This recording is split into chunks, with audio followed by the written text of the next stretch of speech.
तो फ्रेंड यहाँ high volt generate हो रहा है कि नहीं ये टेस्ट करेंगे। और यहाँ पर आप 6 वोल्ट या 12 वोल्ट भी दे सकते हो। और ये जो ट्रांजिस्टर है ये पावर ट्रांजिस्टर है, इसीलिए यहाँ पर हीट नहीं हो रहा अभी। सप्लाई देके देखते हैं, चेक करके कैसे हाई वोल्ट जनरेट हो रहा है यहाँ पर।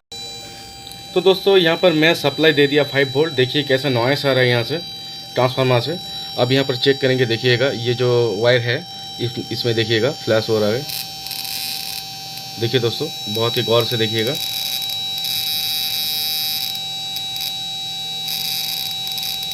दोस्तों ये बहुत ही इंटरेस्टिंग प्रोजेक्ट है और थोड़ा सावधानी से करना पड़ेगा, ये है क्योंकि हाई वोल्ट जनरेटर सर्किट है इसलिए।